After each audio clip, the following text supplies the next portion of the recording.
sit and praise of poverty. The fact remains that it is not possible to live a really complete or successful life unless one is rich. No man can rise to his greatest possible height in talent or soul development unless he has plenty of money. For to unfold the soul and to develop talent, he must have many things to use, and he cannot have these things unless he has money to buy them with. A man develops in mind, soul, and body by making use of things. And society is so organized that man must have money in order to become the possessor of things. Therefore, the basis of all advancement for man must be the science of getting rich. The object of all life is development, and everything that lives has an inalienable right to all the development. It is capable of attaining man's right to life, means his right to have the free and unrestricted use of all the things which may be necessary to his fullest mental, spiritual, and physical unfoldment. Or, in other words, his right to be rich. In this book, I shall not speak of riches in a figurative way. To be really rich does not mean to be satisfied or contented with a little. No man ought to be satisfied with a little if he is capable of using and enjoying more. The purpose of nature is the advancement and unfoldment of life. And every man should have all that can contribute to the power, elegance, beauty, and richness of life. To be content with less is sinful.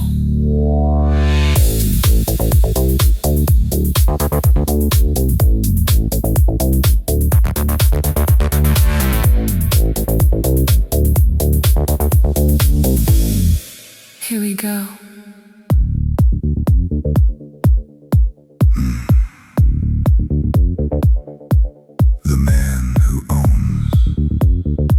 The man who owns all he wants. For the living of all the life he is capable of living is rich. And no man who has not plenty of money can have all he wants.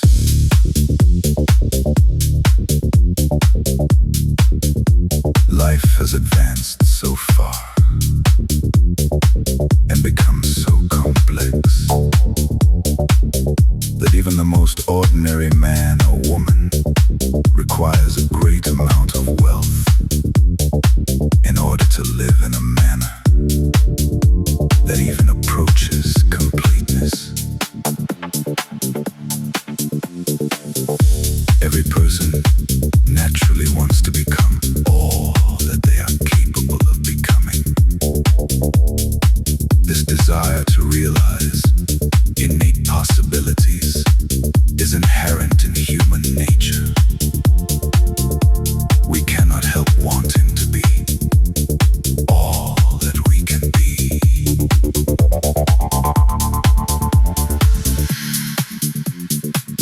Success in life is becoming what you want to be.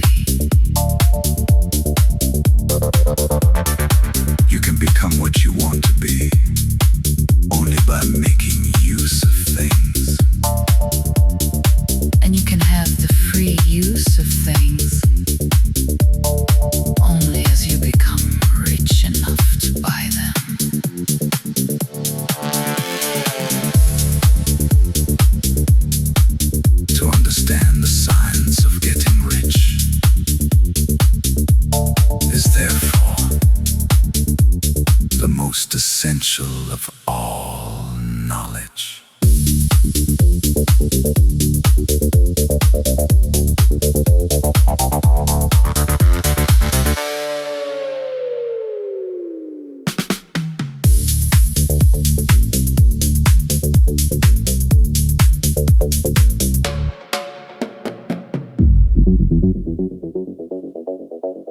There's nothing wrong in wanting to get rich. The desire for riches is really the desire for a richer, fuller, and more abundant life. And that desire is praiseworthy.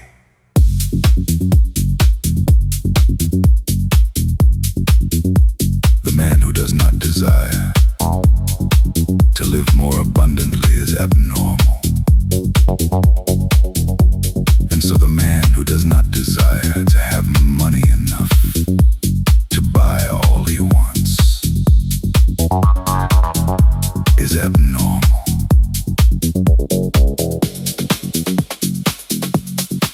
There are three motives for which we live. We live for the body. We live for the mind. We live for the soul. No one of these is better or holier than the other. All are alike desirable. And no one of the three, Body, mind, or soul, can live fully. if either of the others is cut short of full life.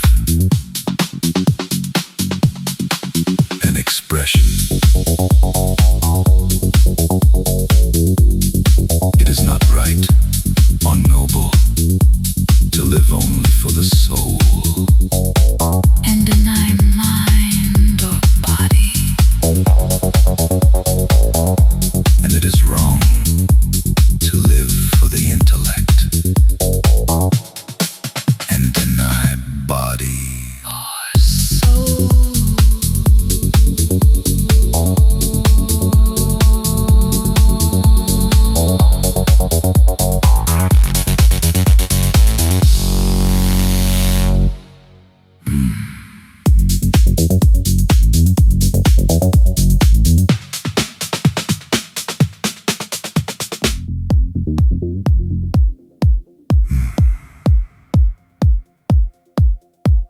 We are all acquainted with the loathsome consequences of living for the body and denying both mind and soul. And we see that real life means the complete expression of all that man can give forth through body, mind, and soul. Whatever he can say, no man can be really happy or satisfied unless his body is living fully in every function, and unless the same is true of his mind and his soul. Wherever there is unexpressed possibility or function not performed, there is unsatisfied desire. Desire is possibility-seeking expression Or function seeking performance. Man cannot live fully in body without good food, comfortable clothing, and warm shelter, and without freedom from excessive toil. Rest and recreation. Are also necessary to his physical life.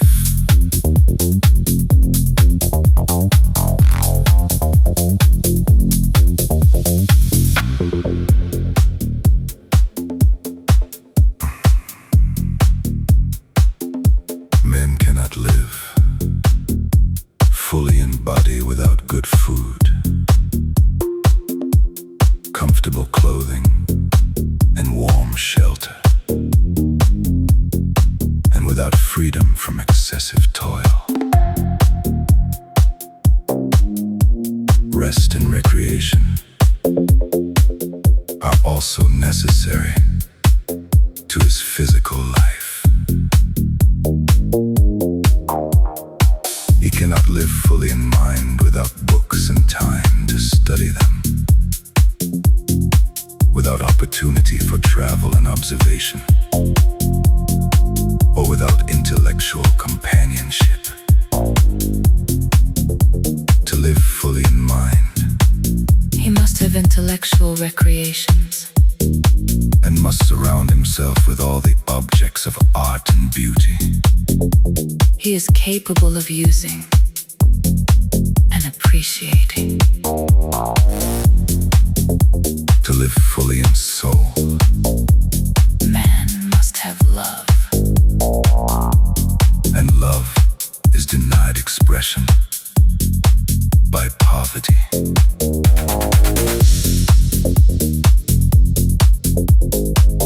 A man's highest happiness is found in the bestowal of benefits on those he loves. Love finds its most natural and spontaneous expression in giving.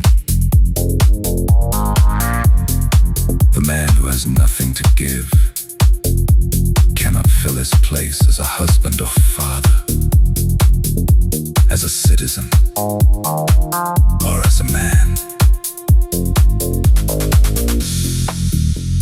It is in the use of material things That a man finds full life for his body. develops his mind,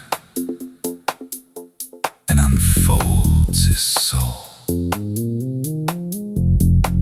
It is therefore of supreme importance to him That he should be rich.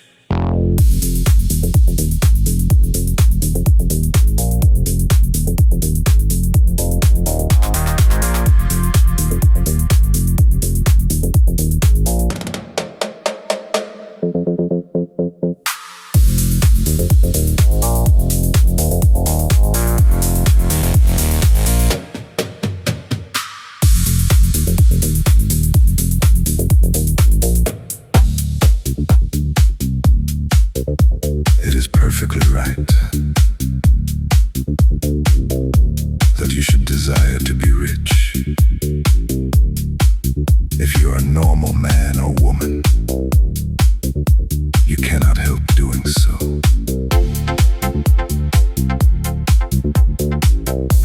It is perfectly right that you should give your best attention to the science of getting rich, for it is the noblest and most necessary of all studies.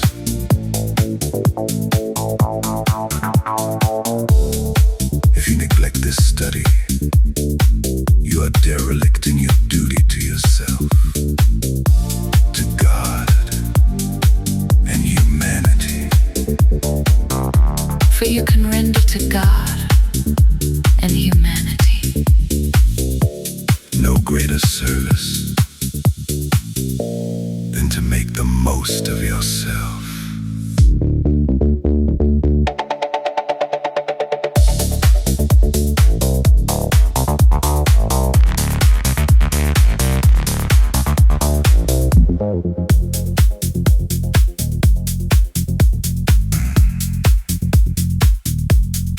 There is a science of getting rich.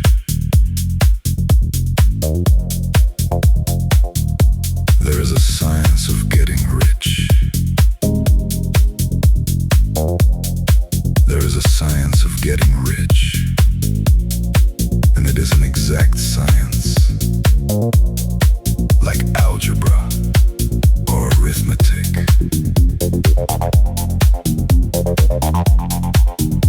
There are certain laws that govern the process of acquiring riches. Once these laws are learned and obeyed by any man,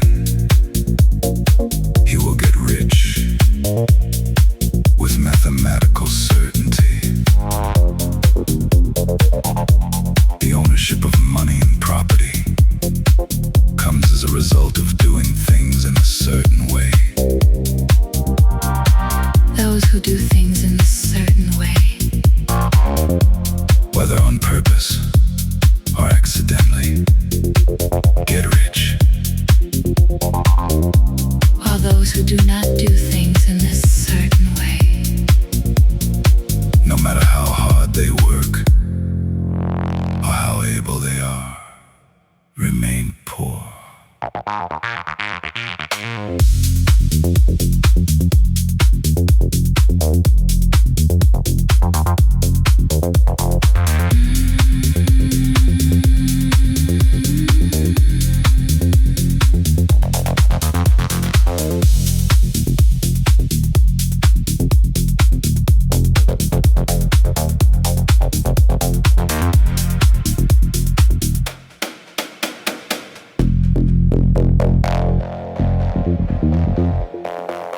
It is a natural law that like causes always produce like effects.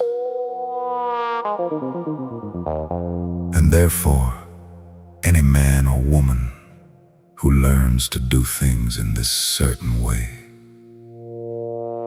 will infallibly get rich. That the above statement is true is shown by the following facts. Getting rich is not a matter of environment, for if it were, all the people in certain neighborhoods would become wealthy. The people of one city would all be rich, while those of other towns would all be poor. Or the inhabitants of one state would roll in wealth, while those of an adjoining state would be in poverty. But everywhere we see rich and poor living side by side, in the same environment, and often engaged in the same vocations. When two men are in the same locality and in the same business, and one gets rich while the other remains poor, it shows that getting rich is not primarily a matter of environment.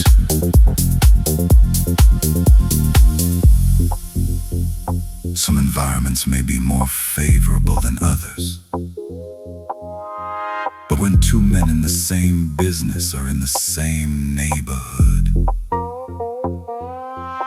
and one gets rich while the other fails,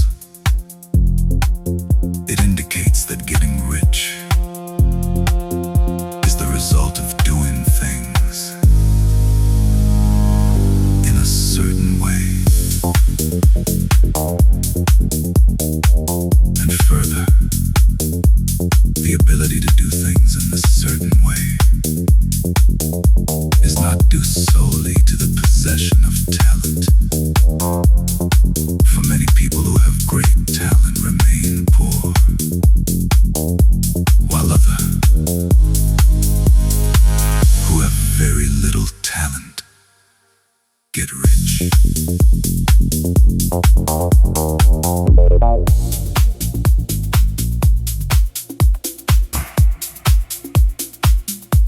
Studying the people who have got rich,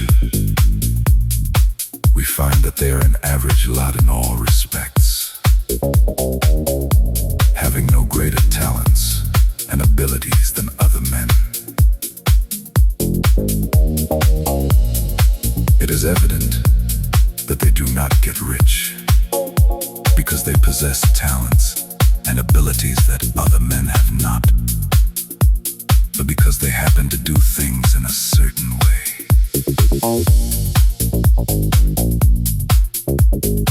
Getting rich is not the result of saving or thrift. Many very penurious people are poor, while free spenders often get rich.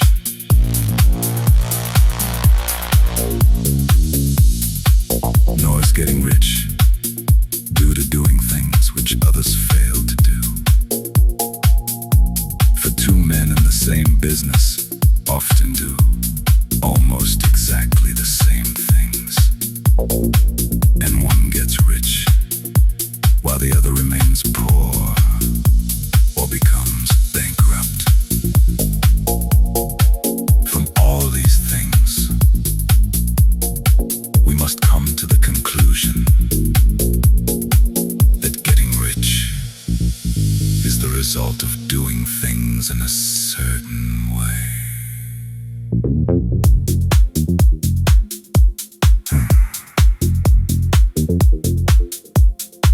If getting rich is the result of doing things in a certain way, and if like causes always produce like effects, then any man or woman who can do things in that way can become rich. And the whole matter is brought within the domain of exact science.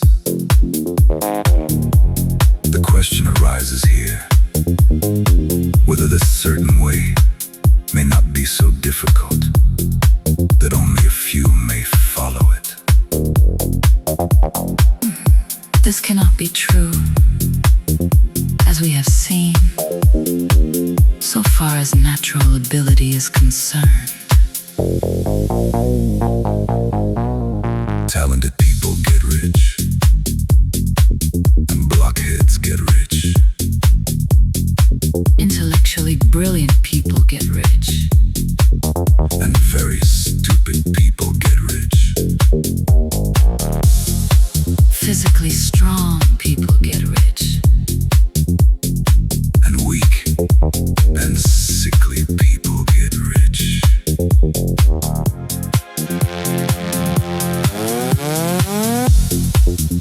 Some degree of ability to think and understand is, of course, essential.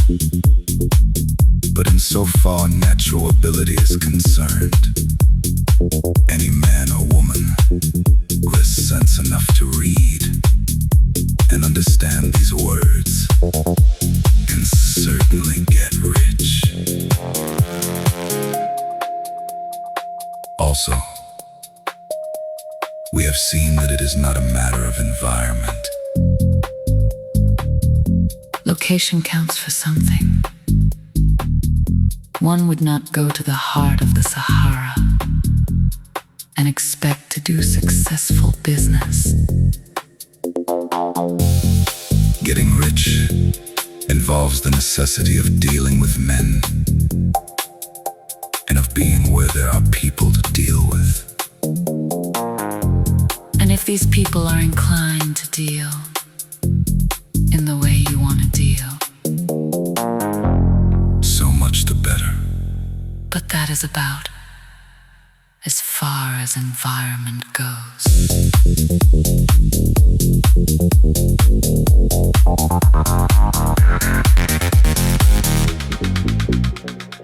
If anybody else in your town can get rich, so can you. And if anybody else in your state can get rich, so can you. Again,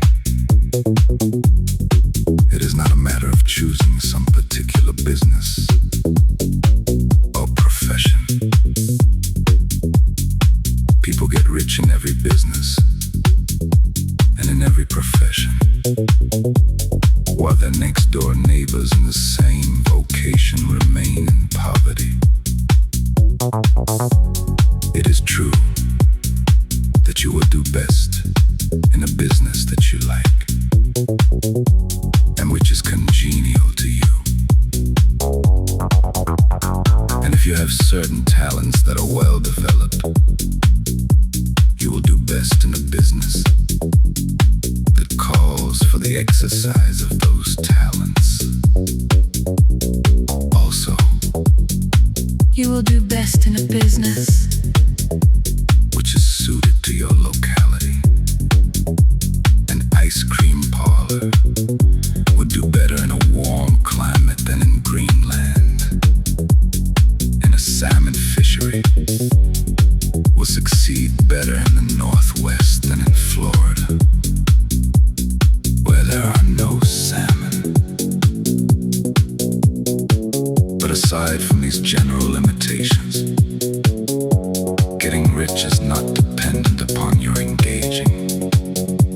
in some particular business.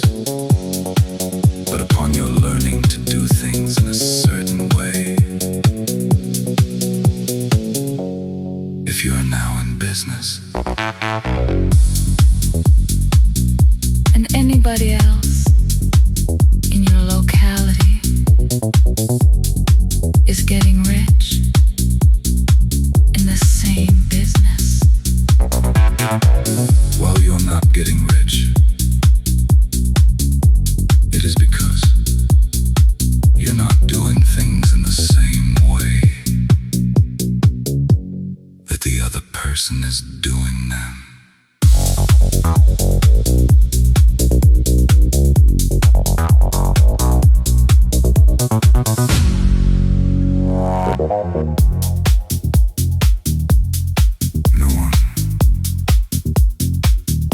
No one is prevented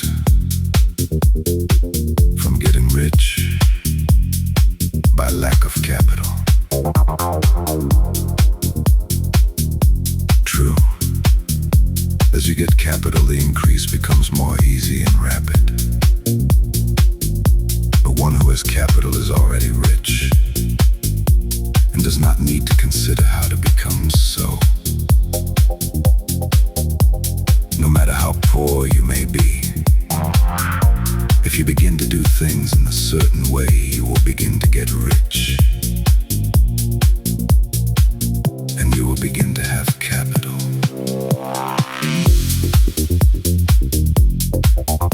The getting of capital is a part of the process of getting rich. And it is a part of the result that invariably follows the doing of things in a certain way. You may be the poorest man on the continent and be deeply in debt. you may have neither friends, influence, nor resources. But if you begin to do things in this way, you must infallibly begin to get rich. For like causes must produce like effects. If you have no capital, you can get capital. If you are in the wrong business, you can get into the right business. If you are in the wrong location, you can go to the right location. And you can do so by beginning in your present business And in your present location, to do things in a certain way, which causes success.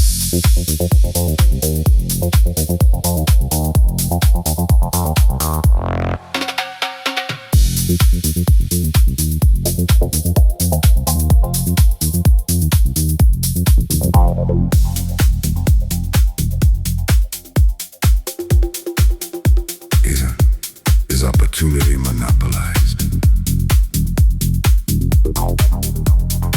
No man is kept poor because opportunity has been taken away from him. Because other people have monopolized the wealth and have put a fence around it. You may be shut off from engaging in business in certain lines, but there are other channels open to you. Probably it would be hard for you to get control of any of the great railroad systems. That field is pretty well monopolized. But the electric railway business is still in its infancy and offers plenty of scope for enterprise. And it will be but a very few years until traffic and transportation through the air will become a great industry. And in all its branches will give employment to hundreds of thousands and perhaps to millions of people. Why not turn your attention to the development of aerial transportation instead of competing with J.J. Hill and others for a chance in the steam railway world. It is quite true that if you are a workman in the employ of the steel trust, you have very little chance of becoming the owner of the plant in which you work. But it is also true that if you will commence to act in a certain way, you can soon leave the employ of the steel trust. You can buy a farm of from 10 to 40 acres and engage in business as a producer of foodstuffs. There is great opportunity at this time for men who will live upon small tracts of land and cultivate the same intensively. Such men will certainly get rich.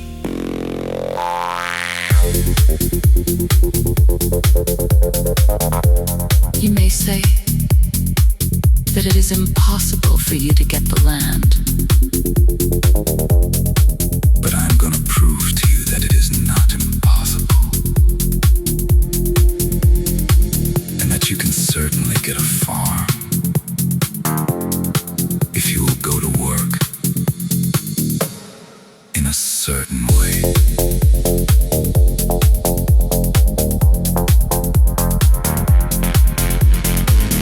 At different periods, the tide of opportunity sets in different directions,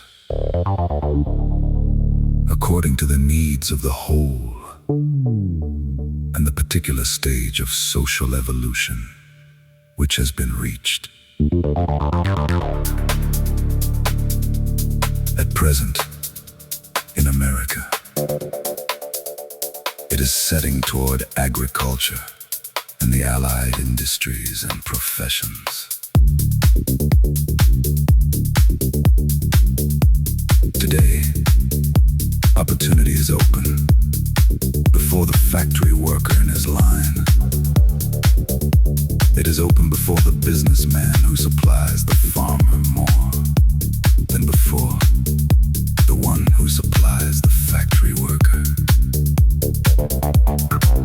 And before the professional man who waits upon the farmer more than before the one who serves the working class.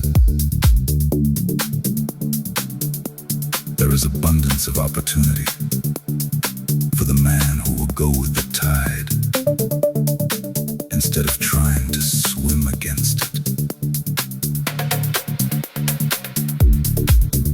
So the factory workers, either as individuals or as a class, are not deprived of opportunity. The workers are not being kept down by their masters.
working class may become the master class whenever they will begin to do things in a certain way. The law of wealth is the same for them as it is for all others.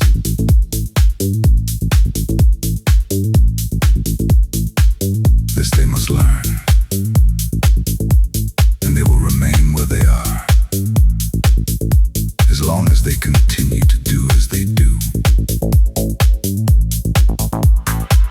The individual worker, however, is not held down by the ignorance or the mental slothfulness of his class. He can follow the tide of opportunity to riches, and this book will tell him how. No one is kept in poverty by a shortness in the supply of riches. There is more than enough for all.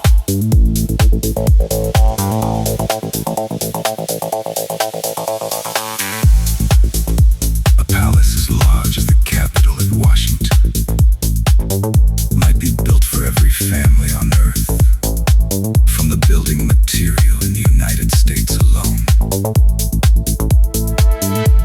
And under intensive cultivation, This country would produce wool, cotton, linen, and silk. enough to clothe each person in the world finer. When Solomon was arrayed in all his glory. Together with food enough to feed them all luxuriously.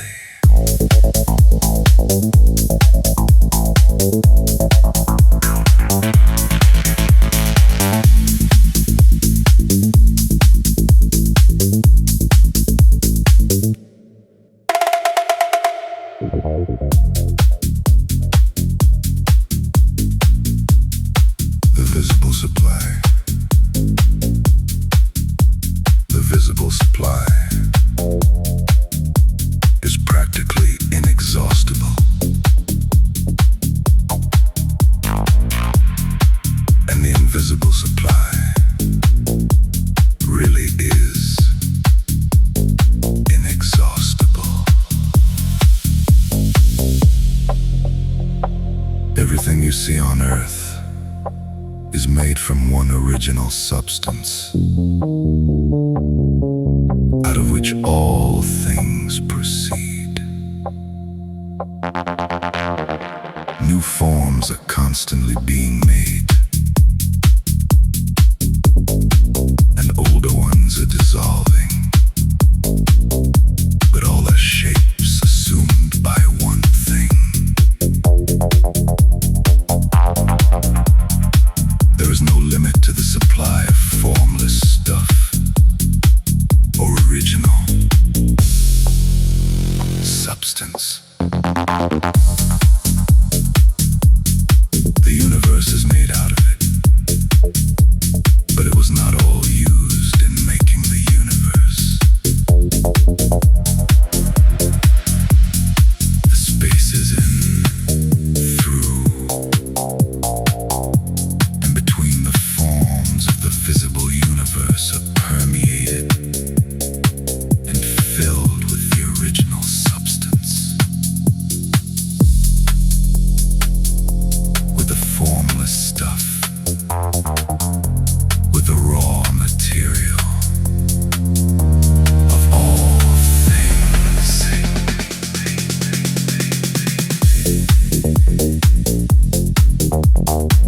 10,000 times as much as has been made might still be made. And even then, we should not have exhausted the supply of universal raw material.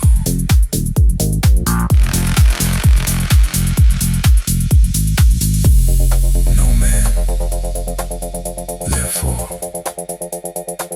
is poor.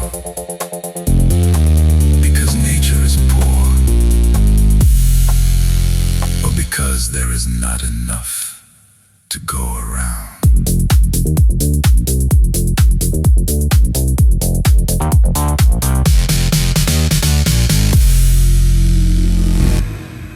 Nature is an inexhaustible storehouse of riches. The supply will never run short.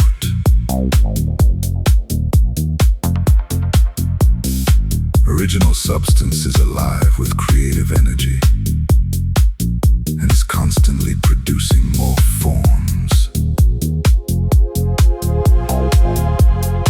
When the supply of building material is exhausted, more will be produced. When the soil is exhausted, so that foodstuffs and materials for clothing will no longer grow upon it, it will be renewed or more soil will be made. When all the gold and silver has been dug from the earth, if man is still in such a stage of social development that he needs gold and silver, more will be produced from the formless. The formless stuff responds to the needs of man. It will not let him be without any good thing.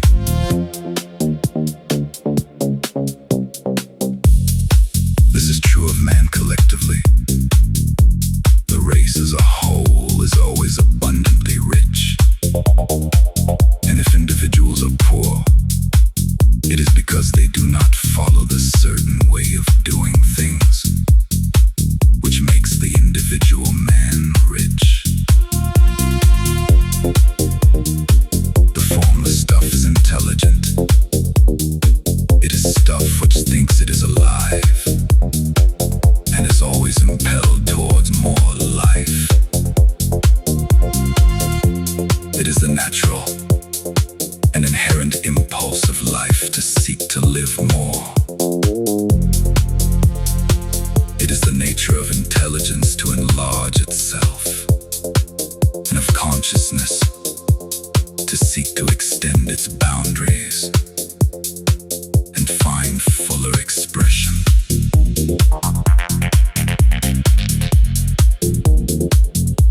The universe forms has been made by formless living substance,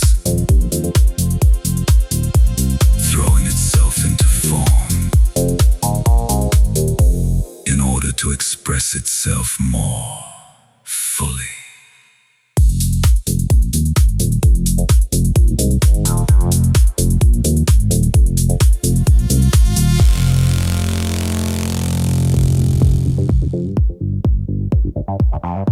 The universe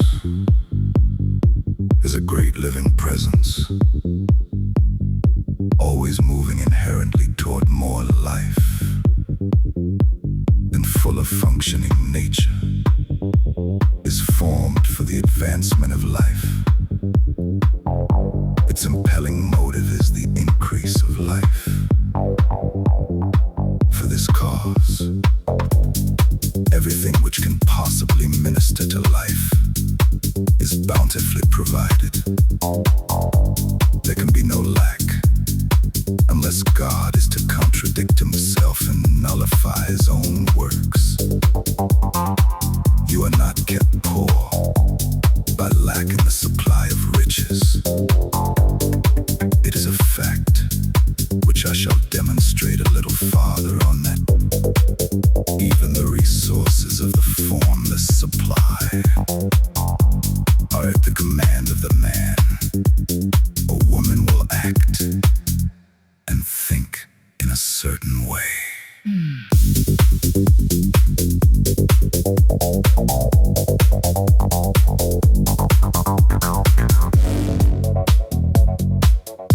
The first principle in the science of getting rich. Thought is the only power which can produce tangible riches from the formless substance. The The stuff from which all things are made is a substance which thinks, and a thought of form in this substance produces the form. Original substance moves according to its thoughts. Every form and process you see in nature is the visible expression of a thought in original substance.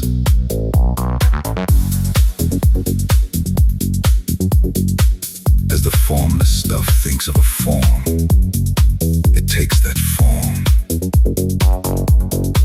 As it thinks of a motion, it makes that motion. That is the way all things were created.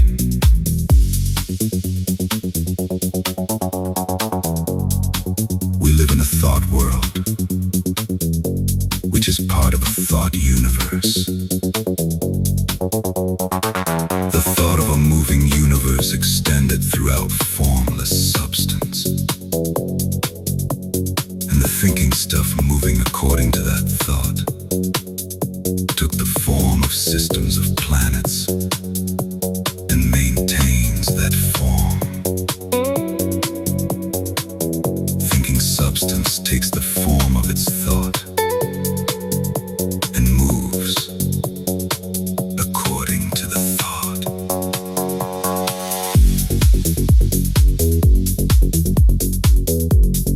Holding the idea of a circling system of suns and worlds, it takes the form of these bodies and moves them as it thinks. Think in the form of a slow-growing oak tree. It moves accordingly and produces the tree. Those centuries may be required to do the work in creating the form that seems to move according to the lines of motion it has established. The thought of an oak tree does not cause the instant formation of a full-grown tree, but it does start in motion. The forces which will produce the tree along established lines of growth.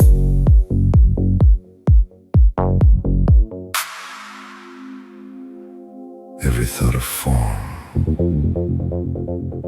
held in thinking substance causes the creation of the form, but always, or at least generally, along lines of growth and action already established.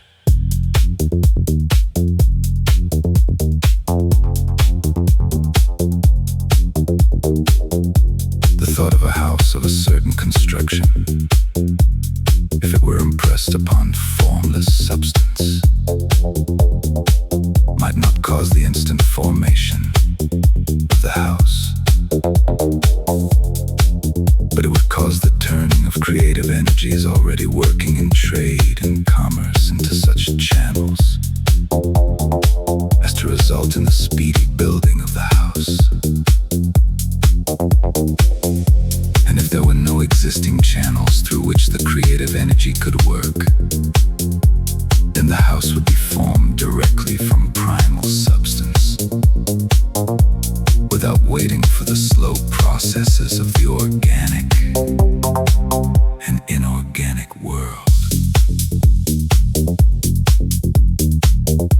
No thought of form can be impressed upon original substance without causing the creation of the form.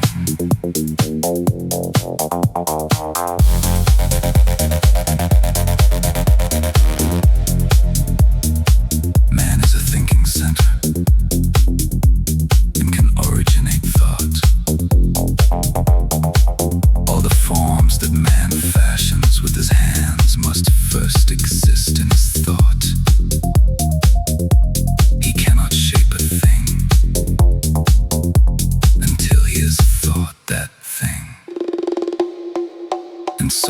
far man has confined his efforts wholly to the work of his hands. He has applied manual labor to the world of forms, seeking to change or modify those already existing. He has never thought of trying to cause the creation of new forms by impressing his thoughts upon formless substance.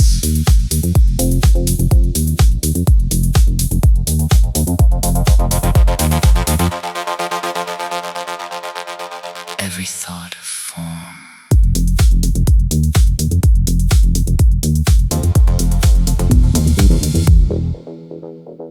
When man has a thought form, he takes material from the forms of nature and makes an image of the form which is in his mind. He has, so far, made little or no effort to cooperate with formless intelligence, to work with the Father. He has not dreamed that he can do what he seeth the Father doing. Man reshapes and modifies existing forms by manual labor. He has given no attention to the question whether he may not produce things from formless substance by communicating his thoughts to it.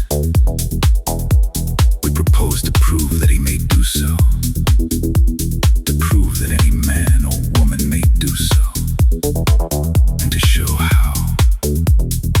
As our first step, we must lay down 3 fundamental propositions.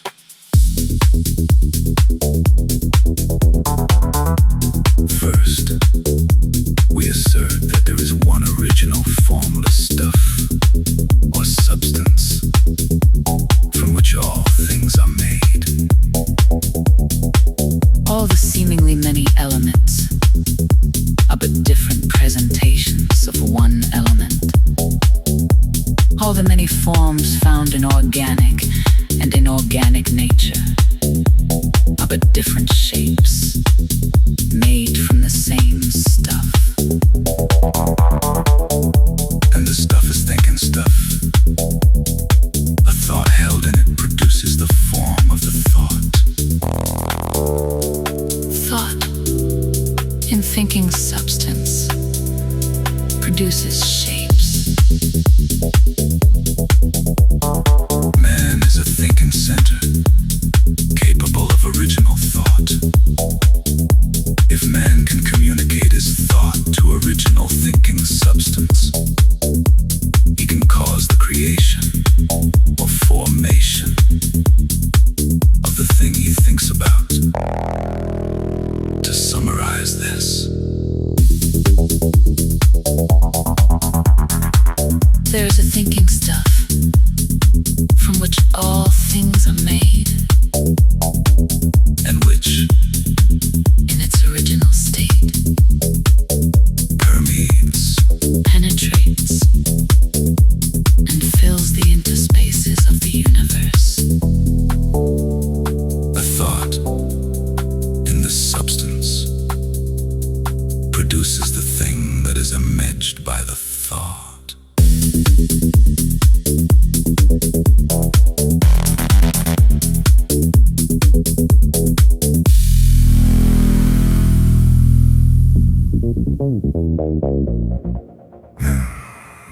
Man, dum, dum, dum, dum, dum, dum.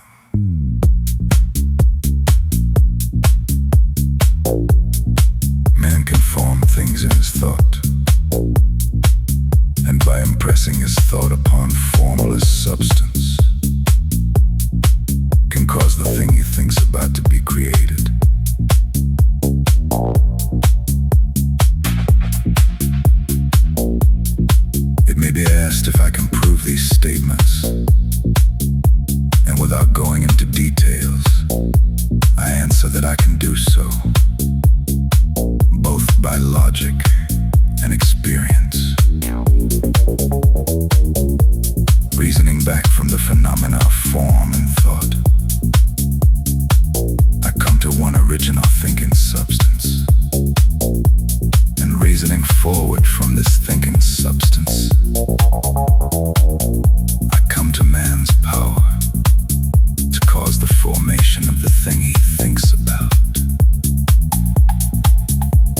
by experiment, I find the reasoning true. And this is my strongest proof.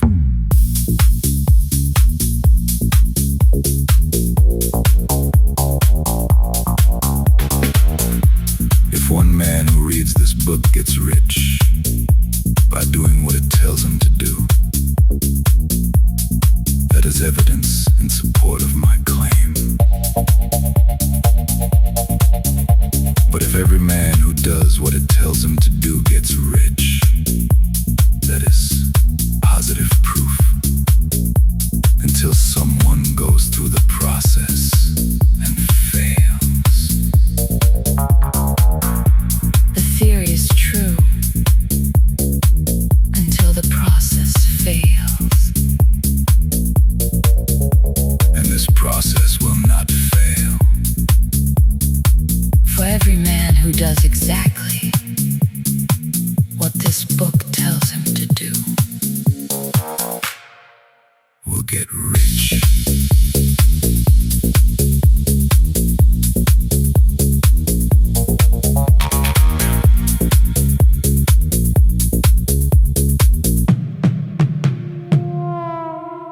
I have said that men get rich by doing things in a certain way.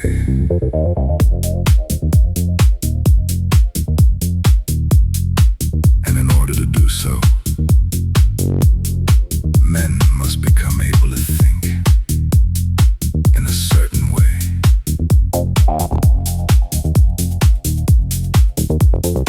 A man's way of doing things is the direct result of the way he thinks about things. To do things in a way you want to do them, you will have to acquire the ability to think the way you want to think. This is the first step towards getting rich. To think what you want to think is to think truth, regardless of appearances. Every man has the natural and inherent power to think what he wants to think. But it requires far more effort to do so than it does to think the thoughts which are suggested by appearances. To think according to appearance is easy. To think truth, regardless of appearances, is laborious and requires the expenditure of more power than any other. Workman is called upon to perform.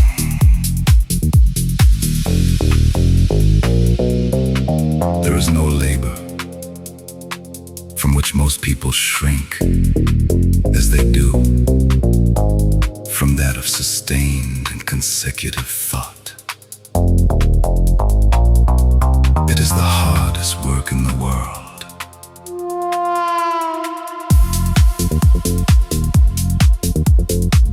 This is especially true when truth is contrary to appearances. Every appearance in the visible world tends to produce a corresponding form in the mind which observes it. And this can only be prevented by holding the thought of the truth.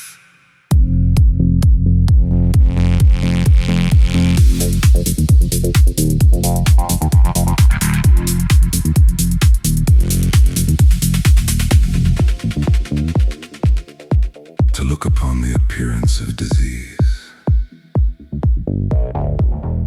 will produce the form of disease in your own mind, and ultimately in your body,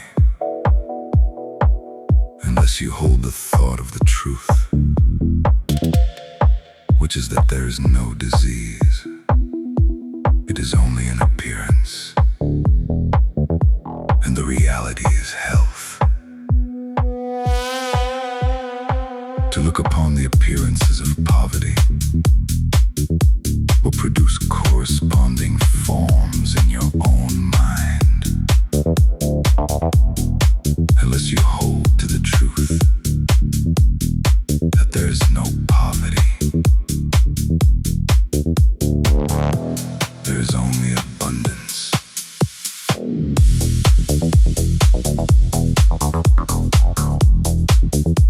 To think health when surrounded by the appearances of disease, or to think riches when in the midst of appearances of poverty, requires power. But he who acquires this power becomes a mastermind. He can conquer fate. He can have what he wants.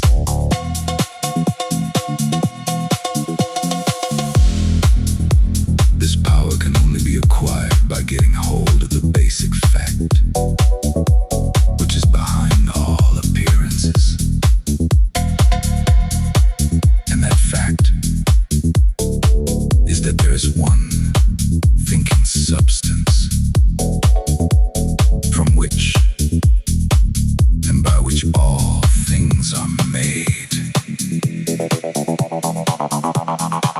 Then we must grasp the truth that every thought held in this substance becomes a form, and that man can so impress his thoughts upon it as to cause them to take form and become visible things. When we realize this, we lose all doubt and fear, for we know that we can create what we want to create. We can get what we want to have. And can become what we want to be.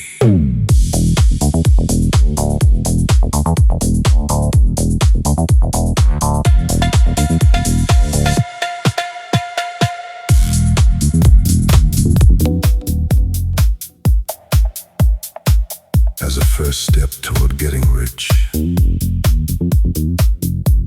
you must believe the three fundamental statements given previously in this chapter.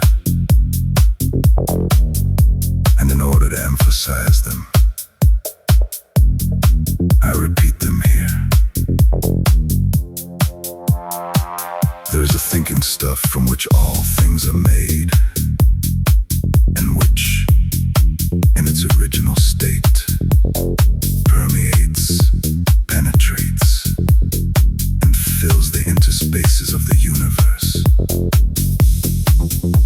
A thought in this substance produces the thing that is imaged by the thought. Man can form things in his thought, and by impressing his thought upon formless substance, can cause the thing he thinks about to be created. You must lay aside all other concepts of the universe than this monistic one. And you must dwell upon this until it is fixed in your mind and has become your habitual thought.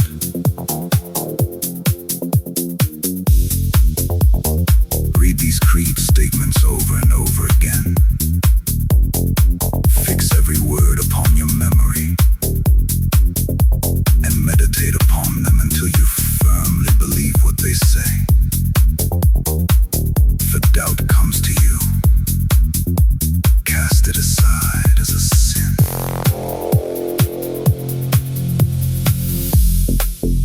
Do not listen to arguments against this idea.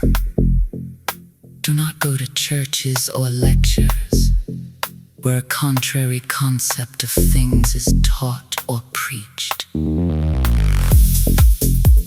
not read magazines or books which teach a different idea.